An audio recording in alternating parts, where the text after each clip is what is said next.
वनचारी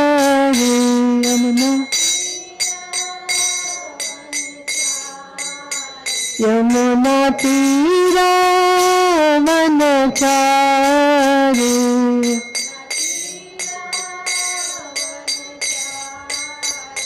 जय राधा माधव कुंज बिहारी जय राधा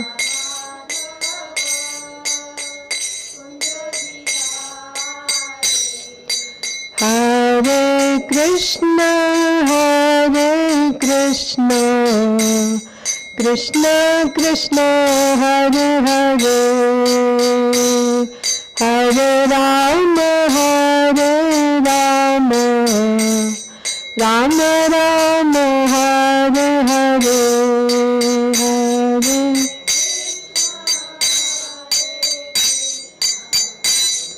कृष्ण कृष्ण हरे हरे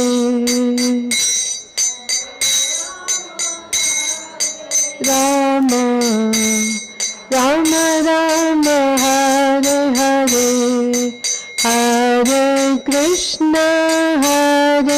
कृष्ण कृष्ण कृष्ण हरे हरे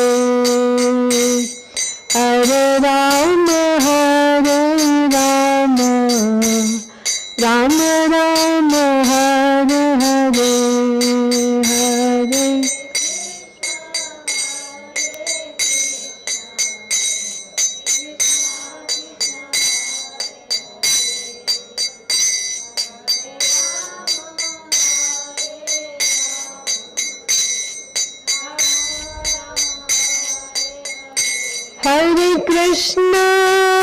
हरे कृष्ण कृष्ण कृष्ण हरे हरे हरे राम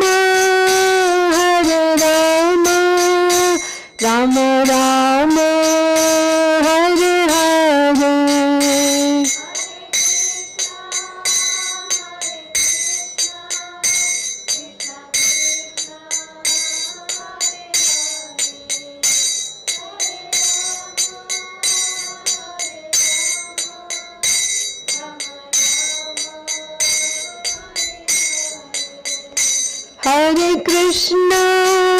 हरे कृष्ण कृष्ण कृष्ण हरे हरे हरे राम राम राम हरे हरे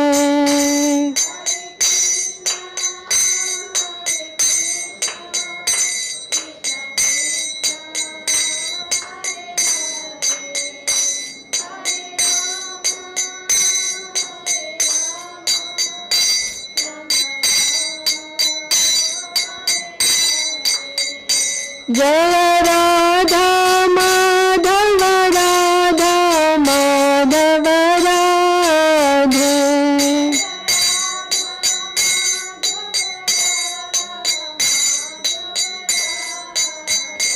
जय पंचतत्व जय पंचतत्व पंचतत्व जय पंचतत्व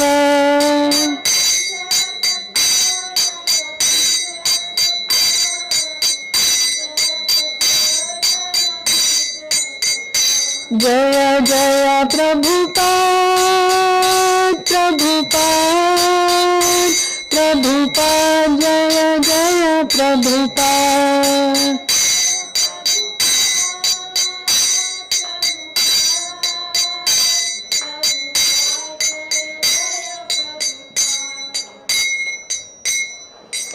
जय ओम विष्णुपाद परमहंस परिव्राजकाचार्य अष्टोत्तर शत Shri Shrimad his divine grace Abhay Charanaravinda Bhakti Vedanta Swami Srila Prabhupada की जय। इस्कॉन फाउंडर आचार्य श्रील प्रभुपाद की जय। ओम विष्णुपाद परमहंस परिव्राजकाचार्य अष्टोत्तर शत श्री श्रीमद भक्ति सिद्धांत सरस्वती गोस्वामी महाराज श्रील प्रभुपाद की जय। अनंत कोटि वैष्णव वृंद की जय। नामाचार्य श्रील हरिदास ठाकुर की जय। प्रेम से कहो श्री कृष्ण चैतन्य प्रभु नित्यानंद श्री अद्वैत गदाधर श्रीवासादि गौर भक्त वृंद की जय। श्री श्री राधा कृष्ण गोप गोपीनाथ श्याम कुंड राधा कुंड गिरि गोवर्धन की जय। ब्रजभूमि श्री वृंदावन धाम की जय। नवद्वीप मायापुर धाम की जय। पुरुषोत्तम क्षेत्र जगन्नाथपुरी धाम की जय। जगन्नाथ बलदेव सुभद्रा महारानी की जय। गंगा माई की जय। यमुना माई की जय। तुलसी महारानी की जय। भक्ति देवी की जय। ग्रंथराज श्रीमद् भागवतम की जय। समावेत गौर भक्त वृंद की जय। श्री वराह द्वादशी की जय। श्री वराह देव भगवान की जय। समावेत गौर भक्त वृंद की जय। All glories to assembled devotees. All glories to assembled devotees. All glories to assembled devotees. All glories to Sri Guru and Sri Gauranga. All glories to Srila Prabhupada. Namo Vishnupadaya Krishna Preshtaya Bhutale Srimate Bhakti Vedanta Swaminiti Namine Namaste Saraswate Deve Gauravani Pracharine Nirvishesha Shunyavadi Paschatya Deshatarine.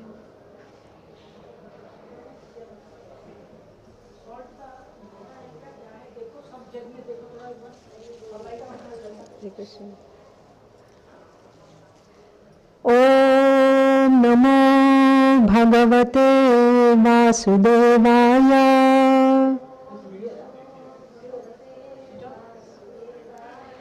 ओम नमो भगवते वासुदेवाय।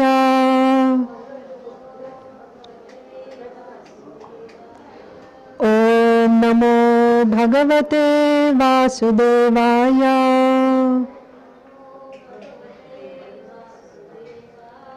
नारायणं नमस्कृत्य नरं चैव नरोत्तमं देवीं सरस्वतीं व्यासं ततो जयमुदीरयेत्। नष्टप्रायेषु भद्रेषु नित्यं भागवत सेवया भगवत्युत्तम श्लोके भक्तिर्भवति नैष्टिकी।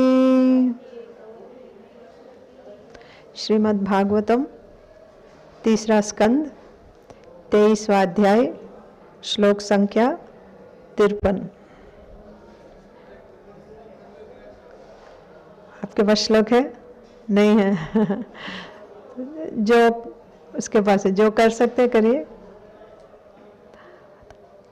एतावतालं कालेन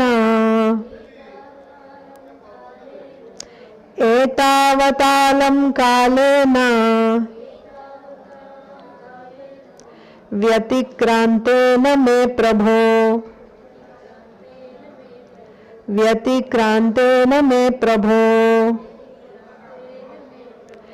इंद्रियार्था प्रसंगेन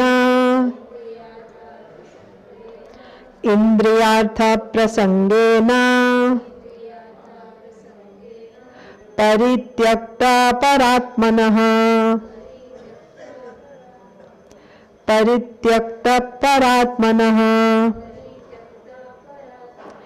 एतावतालं कालेन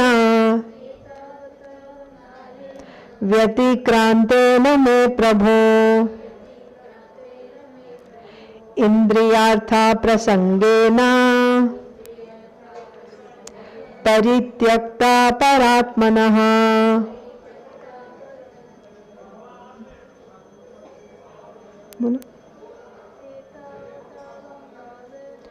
एतावतालं कालेन व्यतिक्रांतेन मे प्रभो इंद्रियार्था प्रसंगेन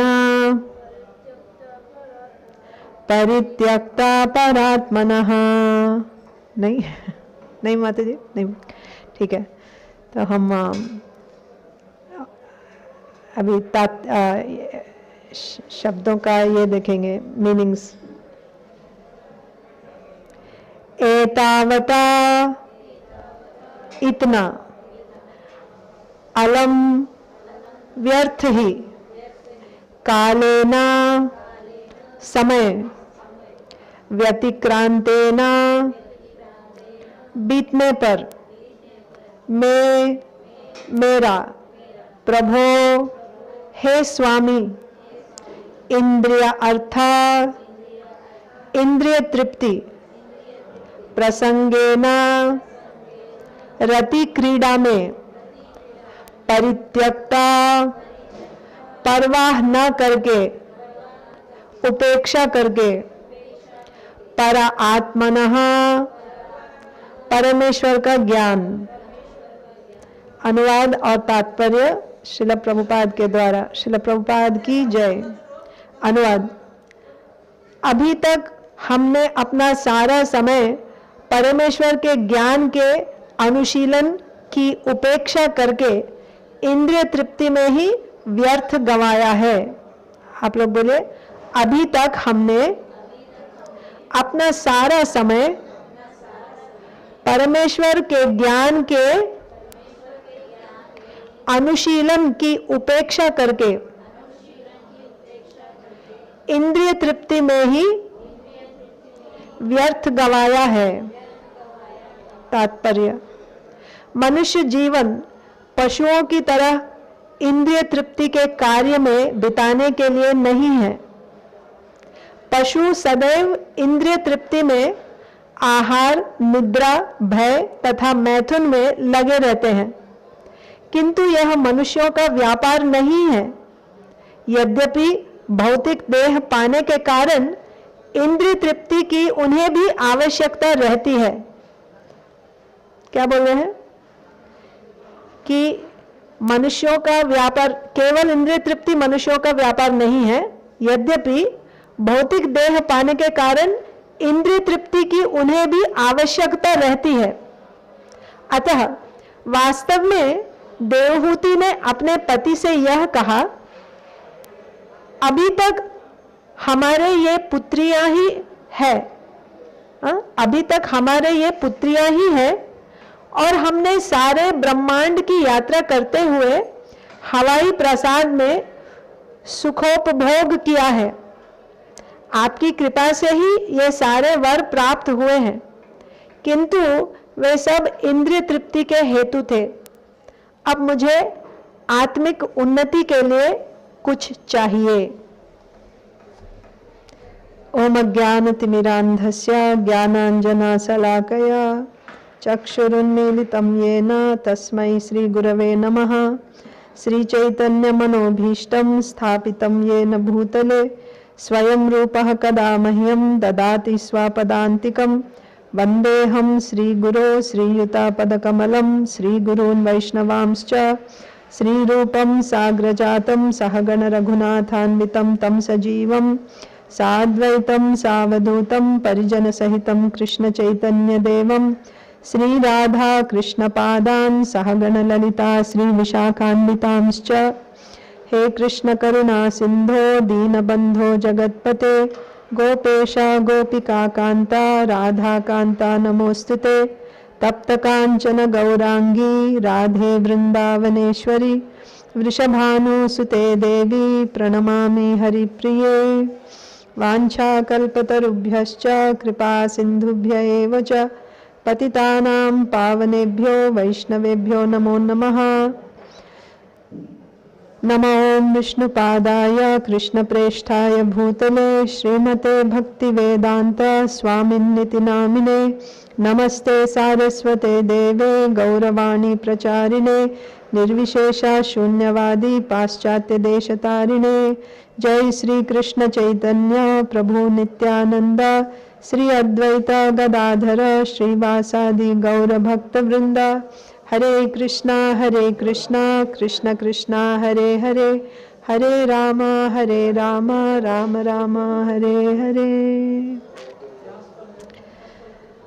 तो हम देख रहे हैं अभी इस अध्याय में, अभी हम इस अध्याय के अंत तक पहुंचने ही वाले हैं। इस अध्याय का टाइटल है देवहूति का शोक। इस अध्याय के शुरुआत में हमने देखा किस तरह से देवहूति की शादी होने के बाद देवहूति के माता पिता छोड़ के चले गए और देवहूति ने किस तरह से अपने पति की सेवा की। विश्रम्भेण गौरवेण। विश्रम्भेण मतलब बहुत इंटीमेटली, अंग्रेजी में बोलते हैं इंटीमेटली। इंटीमेटली मतलब करीबी से, एकदम सब कुछ समझते हुए। जो एक बहुत आत्मीय व्यक्ति होता है, अपने स्वामी की अभी क्या इच्छा है, उनको अभी किस चीज की जरूरत है, एकदम समझ जाते हैं और उसके हिसाब से सेवा करते हैं। तो एक सब कुछ जानते हैं, उनका मन अभी वो क्या सोच रहे हैं, उनको क्या चाहिए समझते हैं। इसको बोलते हैं विश्रम्भेण। और गौरवेण मतलब अभी क्योंकि उनके इतने निकट हैं, उनको इतना अच्छे से समझ पा रहे हैं, अभी इसका मतलब ये नहीं कि वो रेस्पेक्ट नहीं होगा, अभी तुम करके बात करेंगे या नाम से बुलाएंगे, ये नहीं होना चाहिए। एक तरह से एकदम सबसे जो क्लोज फ्रेंड जैसा है वैसा रिश्ता है, फिर भी वो रेस्पेक्ट होना चाहिए, गौरव होना चाहिए। इस तरह से देवहूति ने कर्दम मुनि का बहुत अच्छी तरह से सेवा किया। और वहाँ पे हमको श्रील प्रभुपाद अपने तात्पर्य में बहुत सी शिक्षाएं दिए हैं। मतलब एक स्त्री का क्या धर्म है, स्त्री अपना धर्म का पालन करने से उसको क्या कुछ नहीं मिल सकता। अभी ये भी बताते हैं कि देवहूति बहुत भाग्यशाली थी कि देवहूति को ऐसे कर्दम मुनि जैसे पति मिले, जो एक महान योगी थे, भक्त भी थे, भगवान का साक्षात्कार हुआ था उनको। ऐसे व्यक्ति का सेवा करके देवहूति का जो भी मनो इच्छा है सब कुछ पूरी हो जाएगी। लेकिन वहाँ पर श्री प्रभुपाद ये बताते हैं कि इसका मतलब ये नहीं कि अभी हर एक स्त्री ये सोचे कि मैं अभी अपने धर्म का पालन करूंगी तो मुझे जो भी चाहिए सब कुछ मेरे पति मुझे दे देंगे, ऐसा नहीं सोचना चाहिए। एक और सीख ये मिलती है यहाँ पे कि पत्नी को अपने पति के अनुकूल अपने आप को एडजस्ट करना चाहिए। ये स्त्री का धर्म है। और देवहूति यहाँ पे क्या कर रही थी, कर्दम मुनि कर्म कर रहे थे क्योंकि गृहस्थ थे, मतलब परिवार है, पत्नी है, और योगी भी थे, अष्टांग योग कर रहे थे और भक्ति भी कर रहे थे, भगवान की अर्चना कर रहे थे। और देवहूति क्या कर रही थी, देवहूति अपने पति को असिस्ट कर रही थी, उनकी सेवा कर रही थी, उनके पति की सेवा में उनका सहयोग दे रही थी, ना कि वो स्वयं तपस्या कर रही थी या स्वयं अर्चना कर रही थी, अपने पति का सहयोग कर रही थी। इसका रिजल्ट क्या मिला, कर्दम मुनि एक दिन देखे कि सेवा करते करते पता नहीं कितने वर्ष बीत गए और देवहूति एकदम दुबली पतली हो गई थी। अपने शरीर का, ये शरीर हर एक देही मतलब ये जो जीव जिसको ये देह मिलता है, जो बद्ध जीव जिसको देह मिलता है, हर एक देही को उसका देह बहुत प्रिय होता है, उसको सजाता है, खिलाता है, उसको सुख देता है ना। लेकिन देवहूति ने अपने उस देह को पूरी तरह से नेग्लेक्ट कर दिया। किसके लिए, अपने पति की सेवा के लिए। ये देखकर कर्दम मुनि एकदम भावुक हो उठे, कितना सेवा किया, अपने आप को कितना इसने पूरा न्यौछावर कर दिया मेरे सेवा में। ये सोचकर कर्दम मुनि देवहूति को बोले एक दिन कि मैंने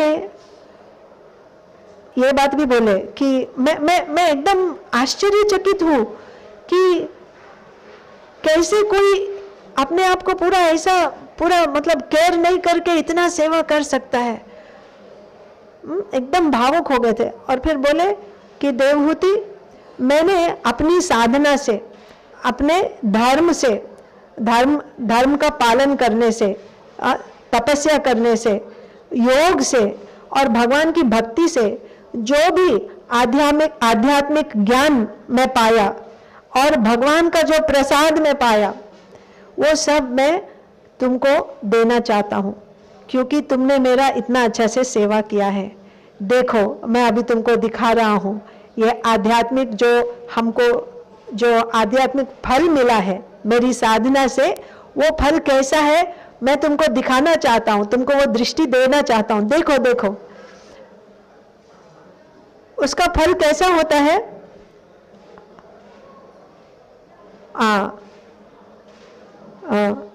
अभयम एंड अशोकान, मतलब जो इस भौतिक स्तर से ऊपर उठ जाता है, जो आध्यात्मिक फल होता है, वो मिलने पर भय से मुक्त हो जाता है व्यक्ति। लेकिन जब तक इस भौतिक स्तर पर रहता है व्यक्ति, भय से मुक्त नहीं हो सकता, क्योंकि जब हम अपने आप को ये शरीर मानने लगते हैं अहंकार की वजह से, इस शरीर से संबंधित जो भी है उसको मैं अपना समझता हूं और अपना समझता हूं, इस शरीर से संबंधित जो भी है उसको मैं अपना समझता हूं और समझ के उसको खोने का डर रहता है। या तो उसको खोने का डर रहता है या फिर हाँ वही तो भय है। अभी मैं अपने आप को शरीर समझती हूं तो मृत्यु का डर रहता है, या तो खुद का या जो इस शरीर से संबंधित है प्रियजनों का मृत्यु का डर रहता है। हमेशा भय में ही रहता है। अगर बहुत मेहनत से पैसा इकट्ठा किया तो पैसा कहीं चोरी ना हो जाए, डर रहता है, कोई मुझे चीटिंग नहीं कर दे, डर हमेशा रहता है। ये तो भौतिक स्तर पर डर रहता है, लेकिन जो आध्यात्मिक स्तर पर आ जाता है साधना करके वो भय से मुक्त हो जाता है। देवहूति ने ये ऐसी कोई साधना की नहीं, लेकिन केवल एक भक्त पति का सेवा करने से भक्त और योगी, वो भक्त मिश्र योगी थे, मतलब भक्ति भी कर रहे थे लेकिन योगी थे कर्दम मुनि। तो बोले कि मैं तुमको ये सब देना चाहता हूं, और ये भी बोले कि इसके अलावा जो भी भौतिक, इस भौतिक संसार में हम जो भी प्राप्त करते हैं उसका कोई मूल्य नहीं है, सब कुछ नश्वर है। भगवान के एक पलक झपकते ही सब कुछ खत्म होने वाला है। यहाँ का कोई भी चीज शाश्वत नहीं है, केवल आध्यात्मिक फल जो मिलता है ये शाश्वत है। ये सुन के देवहूति ने क्या कहा, देवहूति ऑफ कोर्स देवहूति अपने पति की महानता को समझती थी। वो इतने बड़े योगी हैं और ऊपर से उनको भगवान का साक्षात्कार मिला, वो देना चाहे तो क्या नहीं दे सकते हैं। देवहूति को पूरा विश्वास था अपने पति पे, और वो भी बहुत प्रेम से अभिभूत हो गई थी। मतलब मेरे पति इतने साल से जब वो तपस्या कर रहे थे देख भी नहीं रहे थे, वो अपनी क्या बोलते हैं ध्यान में मग्न रहते थे, कहाँ देखते थे। शरीर में पूरा बोलते हैं देवकी के शरीर पे इतना सारा मिट्टी इकट्ठा हो गया था, बाल पूरा जट्टा हो गए थे, सिर्फ हड्डी हड्डी हो गई थी, इतने वर्ष बीत गए थे। और अभी देवहूति के स्वामी, देवहूति के पति अभी देख रहे हैं और तुमने कितना सेवा किया करके बोल रहे। ये देख के देवहूति एकदम प्रेमाविष्ट हो गई थी, प्रेमाभिभूत हो गई थी, और नम्रता से और प्रेम से एकदम गला भर आया था बात करते समय। तब बोलती हैं कि आपने जो भी बोला वो सुन के मैं बहुत संतुष्ट हूं, लेकिन आपने एक वादा किया था शादी के टाइम में। क्या वादा किया था कि हाँ किस तरह से संतान, अभी देखिए एक योगी किसी तरह से ऐसे सोच के भी संतान दे सकते हैं, लेकिन वहां स्पेसिफिकली देवहूति बोलती है नहीं, जैसे शास्त्रों में पति पत्नी मिलके जैसे संतान की उत्पत्ति करते हैं उस तरह से मुझे आपसे संतान चाहिए। क्यों? क्योंकि किसी भी सती नारी के लिए जब एक ऐसे महान पति मिलते हैं, ऐसे पति से संतान की प्राप्ति करना बड़ी गर्व की बात होती है। तो मुझे संतान चाहिए। और इतना ही नहीं, ये भी बोली कि और क्योंकि अभी मेरा शरीर देखिए कैसा हो गया है, मैं इस शरीर में ये सेवा नहीं कर पाऊंगी, तो मेरे शरीर को अब ठीक कर दीजिए जिससे कि ये आपके सेवा के लायक बने इस संतान उत्पत्ति में। और वो लोग एक जंगल में रहते थे, कुटिया में, तो एक अच्छा सा घर भी होना चाहिए। अभी हर एक चीज में आपको ध्यान देना चाहिए, जो भी कहते हैं शास्त्र में एक कारण होता है। क्यों अच्छा से सजना क्यों चाहती है देवहूति, सुंदर दिखना क्यों चाहती है, और अच्छा घर क्यों चाहती है? ये एक शास्त्र है कि जब माहौल सही रहता है, वातावरण सही रहता है, और जब पत्नी अच्छा से सुंदर ढंग से सजी रहती है, पति की मानसिकता सही रहती है, वो खुश रहते हैं, और तभी जब वो खुश रहते हैं और ऐसे माहौल में, ऐसे वातावरण में जब वो संतान की उत्पत्ति करते हैं, तो एक पुत्र के जन्म, एक अच्छे पुत्र के जन्म होने का चांसेस रहता है। मतलब एक जीवात्मा, अच्छे जीवात्मा को अट्रैक्ट कर सकते हैं। तो इसीलिए आप देखते हैं वैदिक कल्चर में हमेशा शादी कैसे करते हैं, और ये भी जब गर्भाधान संस्कार करते हैं, बच्चे की उत्पत्ति करना मतलब एक संस्कार होता है, सबको बताते हैं, टाइम फिक्स करते हैं, और किस तरह से घर को सजाना है, उस टाइम में कौन सा खाना देना है, कैसे सुगंध होने चाहिए, फूल कैसे होने चाहिए, ये सब एक साइंस है। तो देवहूति बोली जैसे शास्त्रों में कहा गया उसी तरह से मैं संतान की उत्पत्ति करना चाहती हूँ, आपके द्वारा मैं संतान चाहती हूँ, उसके लिए आप मेरे शरीर को भी अच्छा कर दीजिए और एक सुंदर प्रसाद का भी आप अरेंज कर दीजिए। इतना सुनते ही बिना कुछ बोले कर्दम मुनि देखे तुरंत एक इतना बड़ा सा प्रासाद, 7 मंजिल वाला प्रासाद, विमान है जो उड़ सकता है आकाश में, और उसका तो पूरा चैप्टर में डिस्क्रिप्शन है कि क्या क्या उसमें सुविधाएं हैं, क्या क्या भोग के वस्तुएं, हमारे लिए तो कल्पना करना भी मुश्किल है क्या क्या है वहां पे। मतलब एकदम जाएगा तो हमारा जो यहाँ का डिज्नीलैंड कुछ भी नहीं उसके सामने, इतना सुंदर। और मन के वहां जितने लोग हैं उसके हिसाब से वो बड़ा छोटा होता रहता है, कम लोग हैं तो छोटा होगा, ज्यादा है तो बड़ा होगा, ऐसा। लेकिन वो देखने के बाद देवहूति क्या सोची, इतना बड़ा इतना सुंदर प्रासाद को देखकर वो थोड़ी डरी हुई सी लग रही थी। कर्दम मुनि ने पूछा भी नहीं, देवहूति को बोलने की भी जरूरत नहीं पड़ी, वो समझ गए देवहूति के मन में क्या चल रहा है। क्या चल रहा है, इतना सुंदर और मैं इतनी मतलब मिट्टी से भरी और मेरा शरीर इतना गंदा, यहाँ कैसे जाऊंगी मैं, ये था उनका फीलिंग। तो तुरंत कर्दम मुनि बोले जाओ वो बिंदु सरोवर में जाके स्नान कर लो। सो पति की आज्ञा पाकर उसमें गई स्नान करने। जैसे बिंदु सरोवर में डुबकी लगाई, क्या हुआ, अंदर एक महल था जिसमें 1000 बहुत सुंदर दासियां थी। तुरंत देवहूति की सेवा में लग गई और पूछी हम आपकी क्या सेवा कर सकते हैं, और वो समझ भी गई सब। तुरंत देवहूति को बहुत अच्छा से स्नान कराई, पूरा बाल सब साफ कराई, फिर अलग अलग वस्त्रों से उपटन लगा के पूरा शरीर को चमका दिया, फिर अच्छे वस्त्र एकदम बहुत जैसे रानी पहनती है, बहुत ही अच्छे वस्त्र पहनाए, फिर सजाया, अलग अलग तरह पूरा शरीर आभूषण से सजा दिया, फूलों से।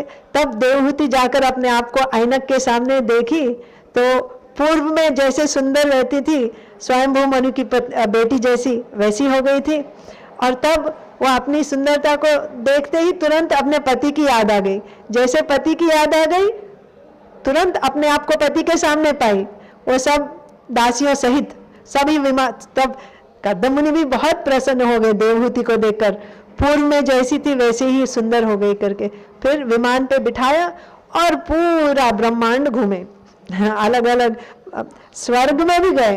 अभी देखिए यहाँ पे एक इम्पॉर्टेंट पॉइंट बोलते हैं कि जिस व्यक्ति ने भगवान को प्रसन्न कर लिया, जिसको भगवान की कृपा प्राप्त हो गई, उसके लिए कोई भी चीज असंभव नहीं है।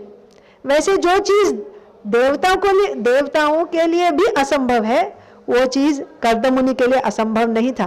वो कहीं भी किसी भी लोक में जा सकते थे, देवताओं के लोक में गए, कहाँ कहाँ नहीं गए, उनके नंदन कानन में, इधर उधर मंदर पर्वत पे गए, ऐसे पता नहीं कितने वर्ष घूमे। घूमने के बाद वापस अपने आश्रम में आ गए। अभी देवहूति की इच्छा क्या थी? संतान चाहिए। तो देवहूति को संतुष्ट करने के लिए स्वयं 9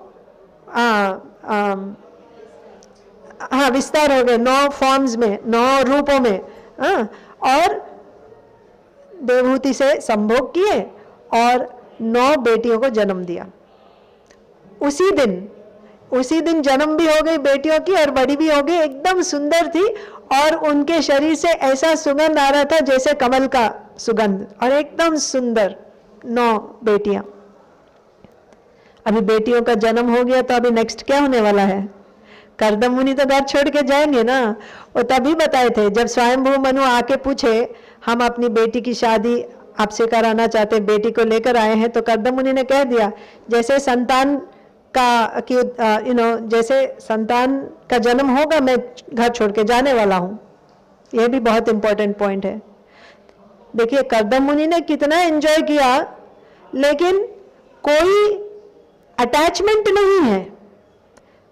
वो जितना देर तक धर्म जैसा किया वो होते ही बस। अभी क्योंकि जीवन का लक्ष्य हमेशा क्लियर होना चाहिए। हमारा लक्ष्य क्या है? भक्ति, भगवान की भक्ति करना, ये हमारा लक्ष्य है। और उससे पहले हम जो भी कर रहे हैं, परिवार है, घर है, जो भी है करेंगे, लेकिन लक्ष्य हमेशा ध्यान में रहना चाहिए। जैसे मौका मिले सब छोड़ने के लिए तैयार रहना चाहिए। नहीं तो अगर हम यहीं पर अटके रहेंगे, ये मेरा संतान, ये मेरा घर, ये मेरा पैसा, ये मेरा बच्चा, ये सोचेंगे, तो यही हमारे लिए बाधक बन जाएगी। जब हमको भक्ति में आगे बढ़ना, चाहे जब शरीर छोड़ना पड़े, तब ये सब हमको रोक के रखेंगे। तो इसीलिए हमेशा लक्ष्य क्लियर रखना चाहिए। ये हमको कर्दम मुनि से ये सीख भी मिलती है। लेकिन अभी देवहूति को टेंशन हो गया। क्यों? कर्दम मुनि तो छोड़ के जाने वाले हैं। और तब हृदय में तो बहुत दुख है, लेकिन ऊपर से मुस्कुरा रही हैं और एकदम विह्वल है अंदर। वो कैसे पता चल रहा है? पैर को ऐसे ऐसे नाखून से ऐसे ऐसे करिए, जैसे गोपियां करती है ना, वैसे। जब कोई औरत या लड़की ऐसे कर रही है अपने पैर के नाखून से, इससे समझ जाना चाहिए कि उसकी मानसिक स्थिति ठीक नहीं है, डिस्टर्ब्ड है। तो फिर देवहूति बोलती है कि हमारी बेटियों की तो शादी हो जाएगी, वो अपने अपने घर चली जाएंगी।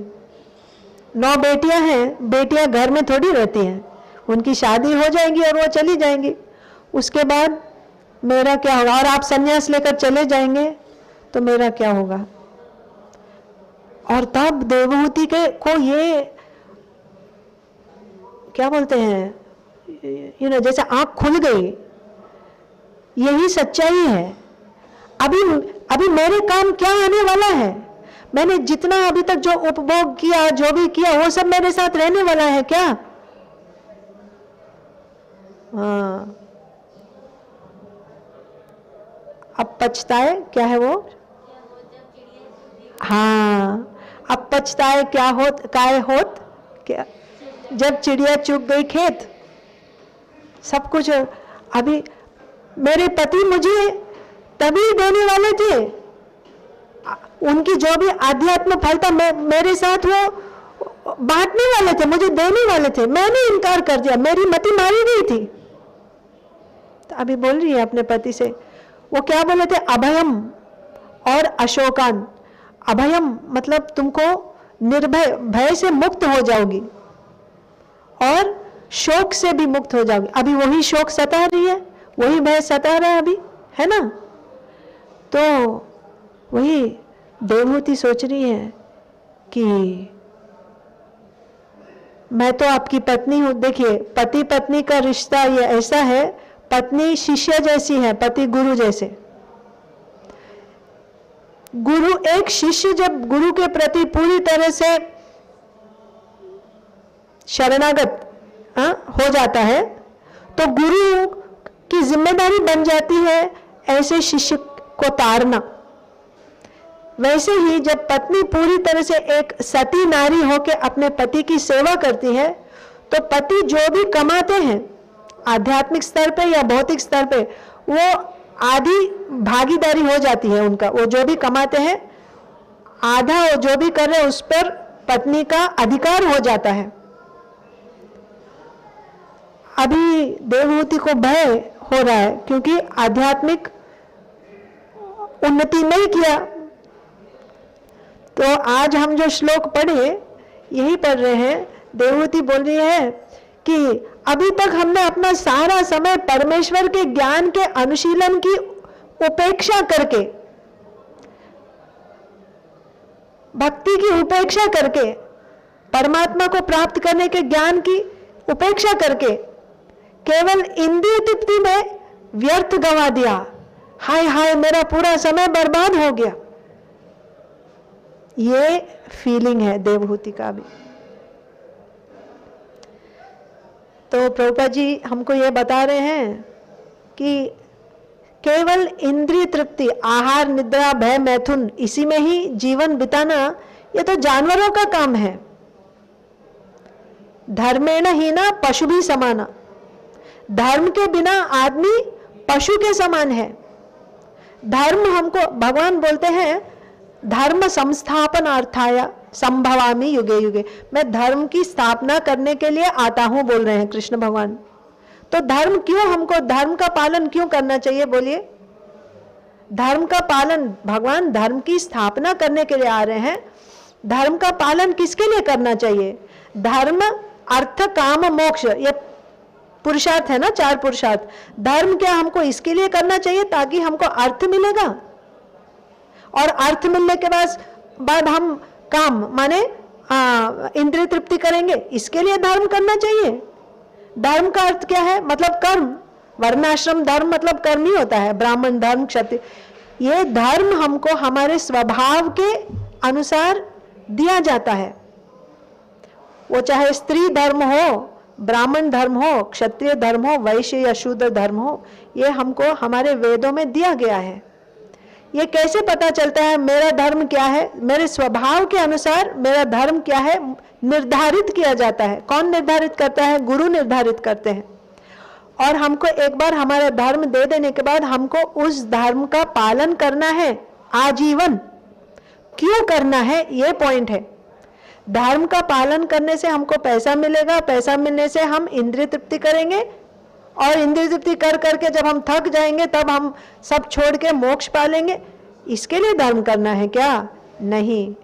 धर्म करने के पीछे साइंस ये है, देखिए, क्योंकि आपका स्वभाव है, आपके स्वभाव के अनुकूल जब आप धर्म करेंगे तो वो आपके लिए नेचुरल हो जाता है, स्वाभाविक हो जाता है। स्वभाव से आ रहा है ना, मतलब जब धर्म करते समय कष्ट भी आए तब भी आप उसको सहन कर पाएंगे, क्योंकि वो आपके स्वभाव से आपको वो धर्म दिया गया है। लेकिन जो आपका स्वभाव नहीं है, उसके विपरीत अगर आपको कोई धर्म दिया जाए तो उसमें कष्ट आए तो आप विचलित हो जाएंगे, आप कर नहीं पाएंगे। इसके लिए बहुत जरूरी है कि धर्म हमारे स्वभाव के अनुकूल करना है, और वो निर्धारित किया जाता है। स्त्री के लिए तो सिंपल है, स्त्री शरीर मिल रहा है, आजकल वो भी मुश्किल हो गया स्त्री शरीर मिलने के बाद भी पुरुष की तरह से रहना चाहते हैं, वो अपने स्वभाव के विपरीत जा रहे हैं। लेकिन धर्म का पालन क्यों करना चाहिए? सुनिए, धर्म का पालन इसके लिए करना चाहिए कि एक तो आप अपने स्वभाव के अनुसार जब धर्म करेंगे आपके लिए वो नेचुरल स्वाभाविक हो जाता है, आप कर पाएंगे। कष्ट सुख कुछ भी आए फिर भी आप उस पर खड़े रह पाएंगे। लेकिन जब कष्ट दुख और सुख आए, जब आप उसकी परवाह नहीं करके धर्म करते जाएंगे तो आपको क्या रियलाइजेशन आएगा? आपको जब कष्ट मिल रहा है, कष्ट मिलने के बावजूद आप अपना जो धर्म है उसको निभा रहे हैं, तब आपको ये साक्षात्कार होगा कि मैं ये शरीर नहीं हूं, मैं आत्मा हूं। तभी तो आप कर पा रहे हैं। ठंडियों में हम ठंडे पानी से नहाते हैं सुबह सुबह उठ के, कैसे नहा पा रहे हैं? सोचिए। हाँ, ऐसे ही किसी को बोलेंगे तो नहीं कर पाएंगे, लेकिन जो आध्यात्मिक पथ पे है वो कर लेंगे। कष्ट है फिर भी करेंगे। वो ब्राह्मण का जो धर्म है, क्षत्रिय का धर्म है, वैश्य जो स्वभाव के अनुसार जो धर्म है, धर्म जब हम धर्म का पालन करते हैं वो हमको शरीर के स्तर से ऊपर उठाता है, आध्यात्मिक उन्नति में हमारी मदद करता है। इसके लिए धर्म का पालन करना चाहिए, ना कि अर्थ के लिए, काम के लिए। इसके लिए नहीं करना चाहिए। मतलब धर्म का पालन करने से वो हमको आध्यात्मिक उन्नति में सहयोग करेगा। लेकिन इसमें भी एक प्रॉब्लम है, लोग धर्म करते हैं, धर्म का पालन करते हैं अर्थ के लिए, उसको बोलते हैं कर्मकांडी, कर्मी बोलते हैं उसको। लेकिन जो धर्म का पालन करते हैं और उसके फल की इच्छा नहीं करते हैं, कर्मण्यवाधिकारस्ते मा फलेषु कदाचन, फल की इच्छा नहीं करके फिर भी धर्म करते हैं और उसका जो भी फल है ले जाके भगवान को प्रेम से अर्पण कर देते हैं। ऐसा करने से क्या होता है? भगवान के प्रति प्रेम बढ़ता है उसका, भगवान को अर्पण कर रहा है ना, और सत्वगुण में भी आ जाता है। तो इसलिए धर्म का पालन करना जरूरी है। तो यहाँ पे देवहूति को दुख हो गया कि मैंने पूरा समय इंद्रिय तृप्ति में ही बिता दिया, धर्म का पालन किया, पति का सेवा किया और उसके फल में इंद्रिय तृप्ति, मुझे पुत्र चाहिए और इंद्रिय तृप्ति, इसी में टाइम स्पेंड कर लिया। हाय हाय मैंने अपना टाइम बर्बाद कर दिया करके अभी दुख हो रहा है देवहूति को। तो इसके बाद हम देखते हैं फिर क्या होता है आगे चल के। लेकिन आज वराह का टाइम घड़ी है क्या? अच्छा, और 5-7-8 मिनट है। आज वराह द्वादशी है। तो इस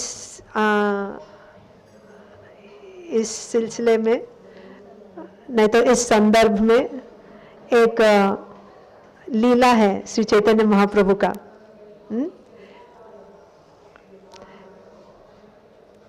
वराहदेव के बारे में तो हम पढ़ लिए, तीसरे स्कंद में ही पढ़े थे, 13वें चैप्टर में पढ़े।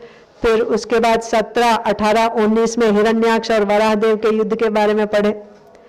तो एक बार श्री चैतन्य महाप्रभु, वो ऐसा टाइम था कि जितने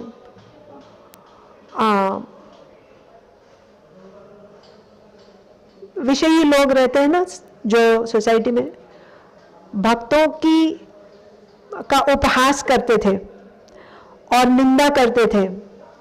ये लोग दिन भर क्या कृष्ण कृष्ण बोलते रहते हैं, रात भर चीखते रहते हैं, भगवान का नाम लेते रहते हैं। ये हमारे जो राजा है, मुस्लिम राजा है, वो 2 बोट नाव भर के अपने सिपाहियों को भेज रहे हैं, सबको आके काटने वाले हैं।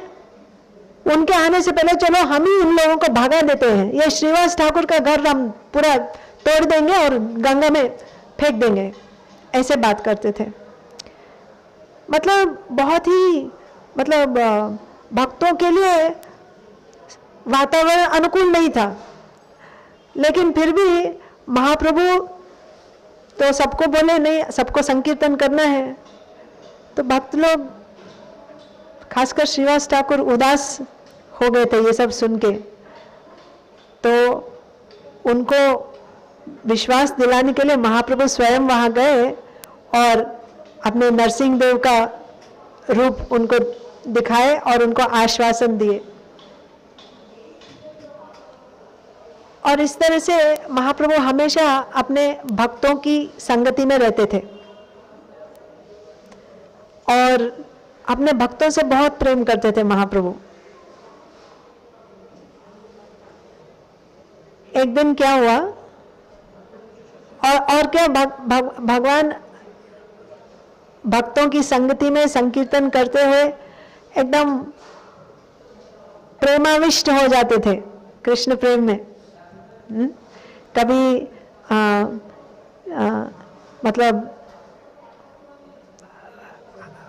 अक्रूर जी को, अक्रूर जी से जैसे बात कर रहे हैं ऐसे, मतलब इस बाह्य दृष्टि नहीं होती थी उनकी, पूरा उस लीला में चले जाते थे। तो ऐसे समय में एक बार वराह देव के बारे में एक श्लोक सुने थे श्री चैतन्य महाप्रभु। तो वो श्लोक सुनने के बाद क्या हुआ, अचानक जोर जोर से गरजने लगे और दौड़ के मुरारी गुप्ता के घर में चले गए। और जैसे श्री रामचंद्र, भगवान रामचंद्र हनुमान जी से प्रेम करते हैं, अत्यंत प्रेम करते हैं, उसी तरह से श्री चैतन्य महाप्रभु मुरारी गुप्ता से भी अत्यंत प्रेम करते हैं। तो महाप्रभु गए मुरारी गुप्ता के घर में और मुरारी गुप्ता तुरंत उनके सामने झुक के प्रणाम किए भगवान के चरणों में। और महाप्रभु अचानक जोर जोर से चीखने लगे, वराह वराह, सूकर सूकर बोल के दौड़ने लगे। और मुरारी गुप्ता एकदम दंग रह गए और चारों तरफ देखने लगे, कहाँ है जैसा। और महाप्रभु दौड़ते हुए विष्णु भगवान के मंदिर के अंदर चले गए, उनके घर में जो विष्णु भगवान का मंदिर है अंदर चले गए। और वहां पे ऑल्टर पे देखा एक सुंदर पानी का कलश। वो कलश को देखते ही तुरंत महाप्रभु अपने वराह रूप को प्रकट कर दिए। वहां पे 4 पैर वाले वराह देव का रूप प्रकट हो गया और अपने जो ऐसे दांत होते हैं उस पे उस कलश को उठा लिए और बोले, मुरारी गुप्त जब वराह देव का रूप को देखे तो वो एकदम दंग रह के उस अद्भुत दृश्य को देखकर। और महाप्रभु बोलते हैं, मुरारी मेरी स्तुति करो। तो वो तो कुछ बोल ही नहीं पा रहे थे, मुख से कोई शब्द ही नहीं निकल रहे हैं, क्या बोल सकते थे मुरारी गुप्ता। तब महाप्रभु बोलते, बोलो बोलो, डरो मत, इतने दिनों से तुम मुझे पहचान नहीं पाए। तब मुरारी गुप्ता कांपते हुए भगवान से एक विनती करते हैं कि हे भगवान, आपकी स्तुति करना केवल आप ही जानते हैं। अनंत शेष जिनके हजारों फण हैं, मुख है, उनमें से एक फण के ऊपर पता नहीं असंख्य ब्रह्मांड रहते हैं।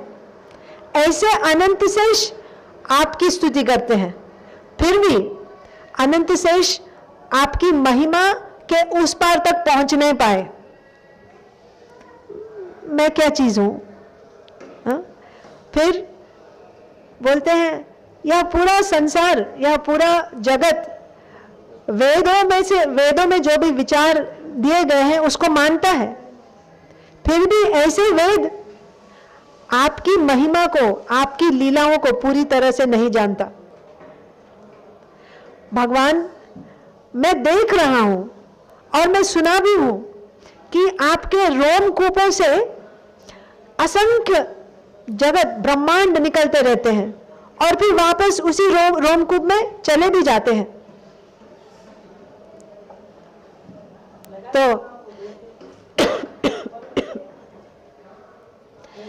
आप पूरा परम आनंदमय हैं, आपकी लीलाओं को वेद कैसे जान सकते हैं? इसीलिए मैं कहता हूं भगवान, केवल आप ही अपने बारे में जानते हैं और कोई जान नहीं सकता। जब आप अपने को अपने भक्त के सामने प्रकट करेंगे, आपकी कृपा मिलने से वो व्यक्ति आपके बारे में कुछ जान पाएगा। केवल आपकी कृपा से, वो भी जब आप अपने आप को प्रकट करेंगे तब कोई आपके बारे में थोड़ा कुछ जान सकता है, नहीं तो आपके बारे में कोई नहीं जान सकता। सो इस तरह से मुरारी गुप्त की विनम्र स्तुति सुन के वराह भगवान, अभी चैतन्य महाप्रभु वराह रूप में है ना, तो वराह भगवान बहुत प्रसन्न हो गए, फिर अचानक क्रोधित हो गए और क्रोध में वेदों की आलोचना करने लगे। बोलते हैं ये वेद मेरा उपहास करते हैं, बोलते हैं कि मेरे हाथ नहीं है, पैर नहीं है, मेरा मुख नहीं है, आंख नहीं है। वाराणसी में एक अध्यापक है प्रकाशानंद, वो मेरे शरीर के अंगों को टुकड़ों टुकड़ों में तोड़ देता है, वो वेदों को पढ़ाता है और सोचता है कि मेरा शरीर नहीं है। उसके शरीर के हर एक अंग में कुष्ठ रोग है, लेकिन उसको मालूम नहीं है मेरे शरीर के जितने अंग हैं ये परम पवित्र है। सभी यज्ञ मेरे शरीर के अंगों में है, यज्ञ स्वरूप है वराह भगवान। ब्रह्मा शिव और बाकी सब देवता हैं, इस वराह भगवान की लीलाओं को और उनके गुण को गाते हैं। मेरे शरीर से कोई भी वस्तु जब स्पर्श करती है तो तुरंत वो शुद्ध हो जाती है, पवित्र हो जाती है। फिर भी ये प्रकाशानंद बोलता है कि मेरा शरीर माया है, मैं इसको कैसे सहन कर सकता हूं मुरारी। सुनो ओ मुरारी गुप्ता, मैं तुमको एक सत्य बताना चाहता हूं, मैं तुमको एक रहस्य बताना चाहता हूं। मैं वराह भगवान हूं। वेदों में जो परम सत्य बताया गया है वो मैं हूं। प्राचीन समय में मैंने धरती का, भूमि देवी का मतलब भूमि देवी को मैंने छुड़ाया था। कहां से छुड़ाया था? पानी में चली गई थी तो मैं उठाया। तब क्या हुआ उस टाइम में, अब बता रहे हैं वराह भगवान मुरारी गुप्ता को बता रहे हैं कि मैं धरती को प्राचीन समय में बचाया था, अभी मैं फिर से इस जगत में आया हूं ये संकीर्तन आंदोलन को आरंभ करने के लिए। मैं भक्तों के समाज में रहूंगा और जो भी अभक्त है, असुर है, उनको मैं मार दूंगा। अगर कोई मेरे भक्त को थोड़ा भी आंच पहुंचाया, कोई मेरे भक्त को अटैक किया, अगर वो मेरे भक्त को मारने वाला मेरा स्वयं, मेरा अपना पुत्र ही क्यों ना हो, मैं उसको खत्म कर दूंगा। मैं अपने भक्त को इतना प्रेम करता हूं। अगर कोई मेरे भक्त को हाथ भी लगाता है, वो मेरा पुत्र ही क्यों ना हो, मैं उसको टुकड़ों टुकड़ों में काट दूंगा। मैं झूठ नहीं बोल रहा हूं मुरारी, सुनो, पूरी तरह से ध्यान लगा के सुनो, बोल रहे हैं भगवान। जब मैं भूमि देवी को उठाया था तब भूमि देवी का गर्भ मेरे से स्पर्श हो गया और इस तरह से एक बहुत बलशाली पुत्र का जन्म हुआ जिसका नाम था नरका। और मैंने अपने पुत्र को धर्म के बारे में सब कुछ पढ़ाया था और वो एक बहुत महान राजा बना, देवताओं का, ब्राह्मणों का, गुरुओं का और भक्तों का की रक्षा करता था। फिर भी उसके पूर्व कुकर्मों की वजह से वो असत संग में पड़ गया, वो बाणासुर जैसे लोगों से दोस्ती कर लिया और इस असत संग की वजह से उसको अभी भक्तों को कष्ट देने में बहुत मजा आने लगा। लेकिन तुम तो जानते हो, मैं अपने भक्तों के प्रति अगर कोई भक्तों को कोई कष्ट पहुंचाए तो मैं उसको सहन नहीं करता। अपने भक्त की रक्षा करने के लिए मैंने अपने ही बेटे को टुकड़ों टुकड़ों में काट दिया मुरारी। जन्म जन्म से तुम मेरे भक्त हो, तुमने मेरी सेवा किया है, इसीलिए मैं तुमको ये सब बताया। ये सब सुनकर मुरारी गुप्ता एकदम भावाभिभूत होकर एकदम आंसू बहाने लगे थे। ऐसे श्री चैतन्य महाप्रभु की जय, ऐसे श्री मुरारी गुप्ता की जय, और ऐसे श्री वराह भगवान की जय जो अपने भक्तों की रक्षा करते हैं। श्री वराह द्वादशी की जय, श्रील प्रभुपाद की जय, ग्रंथराज श्रीमद् भागवतम की जय, समावेत गौर भक्त वृंद की जय। निताय गौर प्रेमानंदे, हरि हरि बोल। किसी का कोई प्रश्न है? कुछ टाइम तो हो गया है, 10 मिनट ही होंगे, रखते हैं। हरे कृष्णा, धन्यवाद।